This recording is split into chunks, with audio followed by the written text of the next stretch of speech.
Thank you everybody for joining us today. We're doing another interview with one of our firefighters. Today we have Amber Yung with us today. She's a firefighter at Engine 21 on the B shift. And we're just going to talk with her, find out a little bit more about her. And as we said before, that using this as a way for our people to get to know our members better, and also anyone interested in the fire department may get to kind of get some more insight about our firefighters and some of their personal stories and some of the reasons why they chose Richmond and some of their experiences here so far. So, Amber, thank you very much for joining us today. Thanks for having me, sir. How's your day been so far? I know you're on shift right now. You were on shift earlier today. How's that going so far? Not too bad. We've ran a couple of calls. It's been last couple of days we've had pretty rough nights, so everybody's just trying to get through the day. Right, and you're on day 4 of your rough week, right? Mm-hmm. So. Yes, sir. Okay, so first of all, if you could, like I said, we're just trying to get to know each other, get to know our members a little better. Can you just tell me a little bit about yourself? Where are you from originally? Originally, I'm from Hong Kong. I lived in Hong Kong for about 7 years before we moved to the United States. I think one of the main reasons for us moving to the United States was to give me and my brother better opportunities, especially for me. As a female, it's usually like for females over in Hong Kong, like they don't achieve the same success as your male counterparts. So when you moved to the U.S., did you come to Virginia from the beginning, or did you live in other parts of the country first? We lived in Washington for a year. Washington? Mm-hmm. Okay. Yes, sir. And then you moved to Virginia after that? Mm-hmm. Yes, sir. Okay. So what was that like? 7 years old, you had already started school and stuff. What was that transition like for you coming to the U.S.? Pretty terrible. I did not know any English. We did learn a little bit of English when I was in school in Hong Kong, but it was just like very basic words and phrases. But yeah, I did a lot of English as a second language classes, probably all the way up to middle school. So it was definitely challenging. What about for your parents? Did they have trouble with the language too, or did how did your home life look like once you guys moved here? Did you try to speak English, or did you keep your native language? Well, so my dad, he's full Chinese. My mom, she's American. So, okay. But she learned Chinese while she was living over there. Okay. So they normally communicated in Chinese, but I think once we moved to the States, they tried to push more for English. Mm-hmm. And my dad enrolled in ESL classes as well. Mm-hmm. So he gets by with his English. Okay. What do they do for a living? My dad's an artist. He does Chinese watercolor paintings. And my mom, she does some kind of financial insurance thing. The financial sector. Sure, yeah, okay. That sounds good. That works. Okay, so and you said you have a brother. Is he younger or older? He's 4 years younger than me. 4 years younger. Yeah. Okay. How was his transition? Was that easy for him or harder or? I think so, because when he moved over here, I think he was at like the right stage where he like didn't really know too much Chinese because he was probably 3 at the time. So he just moved right into learning English. Okay. So I think it was pretty easy for him to pick up on the language. So tell me a little more about like your school life after that. Like what type of activities were you interested in or involved in after you kind of made that transition in terms of the language barrier part of things? So most of my life I grew up playing ice hockey. Played it all through middle school, high school, college, then a little bit after college, and also ran track. And then most other activities is anything outside. Mm-hmm. How'd you get into ice hockey? Because like in Virginia, I mean, there are some pockets, but that's still kind of not a real popular sport in Virginia. Oh, yeah, no, definitely. There's only 2 ice rinks, I think, in the Richmond area. Mm-hmm. I guess my mom never saw me as a figure skater, as she says. Mm-hmm. So she enrolled me in ice hockey instead, and it just grew from there. Okay. Awesome. And you said you did track as well? What type of events did you do in track?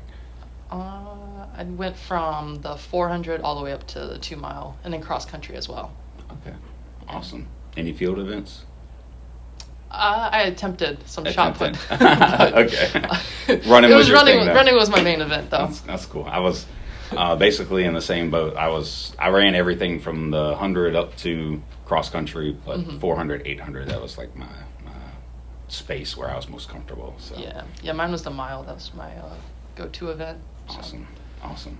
So, what about like after high school? Did you go to college or just go straight to work? I did 4 years at Providence College up in Rhode Island. Played for a Division I hockey team. Got my bachelor's in biology. So.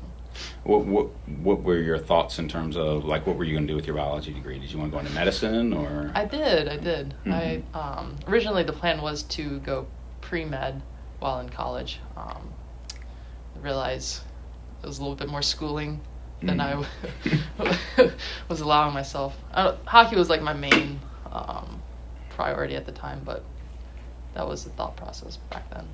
So you graduated, had your bachelor's, and now you're looking for something to do after that. Did you play any professional hockey, or did you go straight into the workforce? Or I did play a year of professional hockey in Austria, like right after I got out of college. So how was that?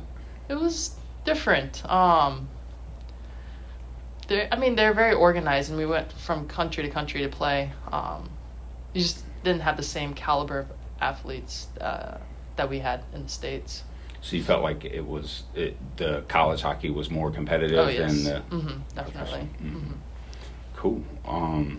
So then at some point, what did you transition to in terms of your work life after that? After hockey was over?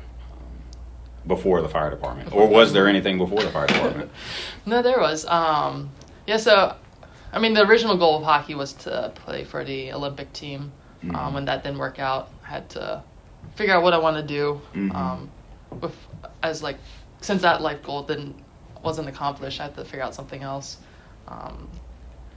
Joined the military. Did my 8 years as a medic for the National Guard. I was very interested in the medical field, so I tried a couple of different jobs that were related to the medical field. So what made you consider the fire department? Was it a person you spoke to? Did you see an ad? Like what kind of made that, where did you make that? Obviously the medical field has some, it's an easy transition from medics to come here, something that happens frequently. But for you personally, what was that thing that said, oh, well, maybe I'll look at the fire department? I think what I liked most about the fire service is how you work together as a group. You have the structure like similar to what you have in the military, and that was drawn into me. Everybody works together to get their goals accomplished for the day. Which is similar, I guess, to sports and hockey as well, too, right? So that's like your I do like the structure part of it, and this like the seniority or the chain of command kind of structure too. So. Okay, awesome. So, so how long have you been with Richmond now? 2 years. 2 years, and what's that experience been like for you so far? What were some of your? Did you have a lot of expectations coming in? Did you talk to anybody before you came in, or did you just apply and then you're kind of going, not knowing what's going on? Yeah, that's pretty much how it went. I applied. Took about a year to finally get hired. I really had no idea what the Richmond Fire Service was like. I didn't really talk to anybody to gain any insight. I tried to come in with an open mind. My experience was similar to that. I got out of college, was trying to think of what do I want to do. Was able to get a position with a bank. Quickly figured out that wasn't what I wanted to do, and decided to apply to the fire department, but came in not really knowing anything. I had some friends from high school, but no one that I was really close with that was a firefighter. So it really was kind of a scary experience, really. With you, especially for me without having any medical training, that EMT is just very daunting in the beginning of like, I've left this other job that I was doing okay at, and now I've got to do something completely different. Something completely different. And if I fail, then what am I going to do now? I've already quit my other job, so what's next? But and I can, would think, this being like a field where there's so many men, that even for a woman, there'll probably be even other challenges or fears that you may have coming in, not knowing anything. So, how did you feel like that part of things? Did you feel like you were welcomed as part of the team? Was that a hard transition, or as being a female? Yeah, like what were the attitudes in your class, for instance? I mean, I was okay with it just because of my life. I mean, my past. I played in the predominantly male sport. I didn't play women's ice hockey until probably like freshman year of high school. So I was always playing with the boys. Military, same way. It's mostly, you're going to be working with men most of the time. So I didn't think it was too big of an issue. Right. Okay. So how did your how have things gone? So you go through the academy, and certainly you get training, and you get to practice your skills, develop your skills. But what was the transition from the academy to the field like for you, in terms of, did you feel like that was a good transition? Your first crew, I think you were assigned to another station first before you were at 21. So what was that first assignment like for you? It was pretty awesome. No, the guys on the crew were great. They can only teach you so much in the academy. It's not until you actually get out into the field and start running calls where you start getting some of the knowledge that you really need. I mean, they'll teach you stuff in the academy, but you, I guess, get like firsthand experience in doing it yourself and like fully understanding what is going on. But yeah, no, the guys were awesome. So, what would you say is one of your more memorable calls that you've had since you came in your 2 years? Like one that maybe stands out in your mind in a good way, maybe. In a good